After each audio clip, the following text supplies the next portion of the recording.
اعوذ باللہ من الشیطان الرجیم بسم اللہ الرحمن الرحیم ان اللہ لا یغفر ان یشرک بہ ویغفر ما دون ذلک لمن یشاء۔ دیکھو میرے بھائیو، ہر انسان گنہگار ہے۔ انسان مسلمان سے گناہ ہوتا ہے توبہ کر لیتا ہے، توبہ سے تو ہر گناہ اللہ معاف فرما دیتے ہیں۔ لیکن اگر کوئی گناہ کرتے کرتے انسان مر گیا اور توبہ نہیں کی، اللہ کو اختیار ہے، اللہ ہر چیز کے اوپر قادر ہے، معاف کر دے گا وہ۔ لیکن ایک گناہ ایسا ہے جس کا اللہ نے خود نے اپنے قرآن میں اعلان کر دیا کہ وہ معاف نہیں کروں گا، اور اس کے بارے میں فرمایا ان الشرک لظلم عظیم، یہ تو بہت بڑا گناہ ہے۔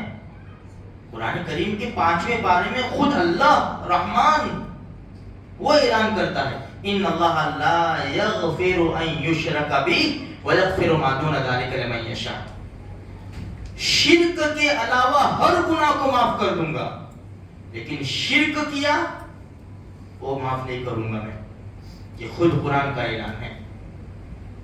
اب یہ شرک جو شروع ہوتا ہے نا، یہی باتوں سے شروع ہوتا ہے۔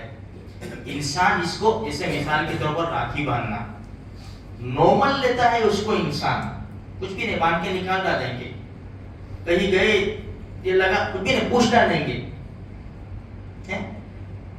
کسی اور جگہ گئے بڑے لوگوں کے ساتھ ہاتھ جوڑ کچھ بھی نہیں، جوڑ لیں گے، استغفار کر لیں گے، اس کو نارمل سمجھتا ہے دنیا کی محبت کے خاطر، یہ نارمل چیز نہیں ہے۔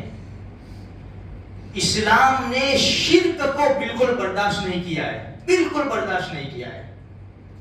اس لیے میرے بھائیوں، اپنے تہوار غیروں کے تہوار میں شرک ہے، ان کا مذہبی شعار ہے، جو کچھ بھی اب سب آ رہا ہے، مسلمان کو بالکل بھی دخل اندازی نہیں کرنی چاہیے، اس کا سایہ بھی نہیں آنا چاہیے مسلمان کا، اتنی دور مسلمان کے لیے رہنا ضروری ہے۔ دیکھو کتابوں میں لکھا ہے یہ شرک کیسے شروع ہوا۔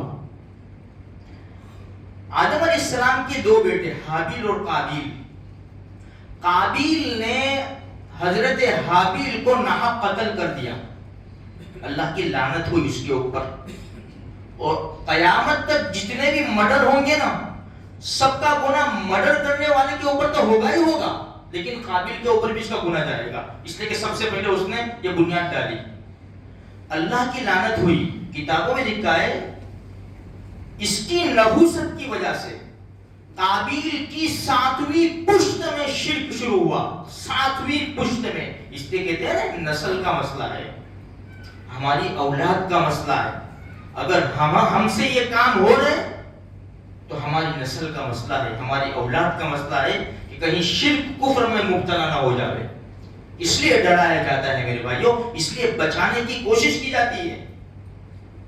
اس کی نحوست کی وجہ سے 7ویں پشت میں نوح علیہ السلام کے آنے سے پہلے ان کی قوم میں 5 بڑے بڑے بزرگ تھے، 5 بڑے بڑے بزرگ، بہت اللہ والے تھے، لوگوں کو دین کی اچھی طرح تعلیم دیتے تھے، لوگ بڑے دیندار تھے ان کی مجلسوں میں بیٹھ کر۔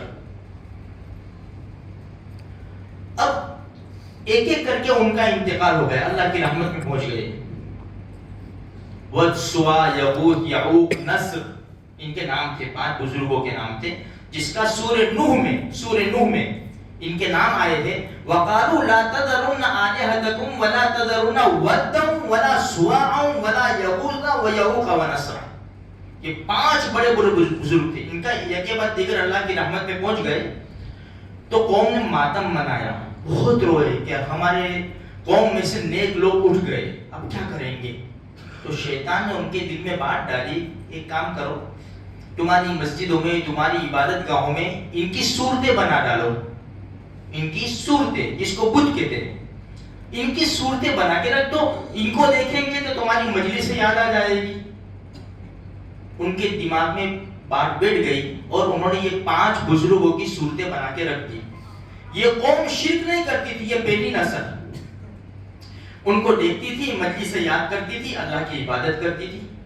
جب یہ لوگ گئے دوسری نسل آئی تو وہ بھی اسی طرح اللہ کی عبادت کرتی تھی ان کو دیکھ کر، لیکن ان کی تعظیم اور عزت شروع کر دی.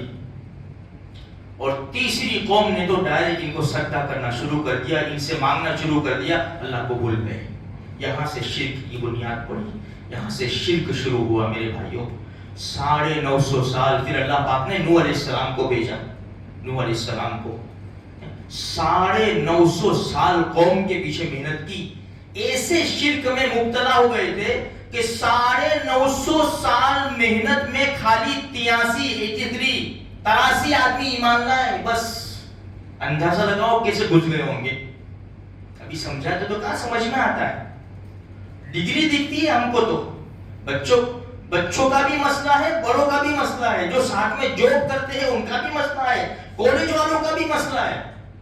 ابھی سمجھ میں نہیں آتا یہ چیزیں یہ کام ہماری اولاد دیکھے گی. چلو ہم شرک نہیں کرتے، ہماری اولاد کیا سمجھے گی؟ نسلیں ان کو تو سمجھ میں کچھ بھی نہیں آئے گا. اس لیے میرے بھائیوں ایمان، پیور ایمان، ہر چیز اللہ پیور دیتا ہے. بارش تو پیور، بکری کے تھنوں سے، بھینس کے، گائے کے تھنوں سے دودھ نکلتا ہے، اگرچہ دنیا والے ملاوٹ کر دیتے ہیں، لیکن قرآن کیا کہتا ہے؟ نسقیکم مما فی بطونہ من بین فرث و دم. فرث گوبر، دم خون، فرث و دم لبنا خالصا سائغا للشاربین. رب کی قدرت تو دیکھو. اللہ فرماتا ہے کہ گوبر اور خون کے بیچ میں سے ہم تم کو پیور دودھ پلاتے ہیں. پیور دودھ کہ میرا بندہ تھوڑی سی بھی بدبو آ جائے گی یا تھوڑا سا خون کا اثر آئے گا منہ پہ بھی نہیں لگائے گا. یہ اتنا رب ہمارا خیال کرتا ہے اور ہم رب کا خیال نہ کریں میرے بھائیوں، نقصان ہمارا ہے، رب کا کوئی نقصان نہیں ہونے والا ہے. اس لیے تھوڑی سی فکر کریں، اپنے ایمان کو مضبوط رکھے، مکمل رکھے، تازہ رکھے. اپنے بچوں کو بھی دیندار بنانے کی پوری کوشش کریں. نمازی بناوے، صبح میں بھی نماز کے لیے بچوں کو اٹھاوے میرے بھائیوں. اس سے دینداری انشاءاللہ آئے گی. صحابہ کرام کے کچھ واقعات سنا دے. اللہ پاک مجھے بھی، آپ کو بھی، سارے مسلمانوں کے ایمان کو مضبوط فرمائے.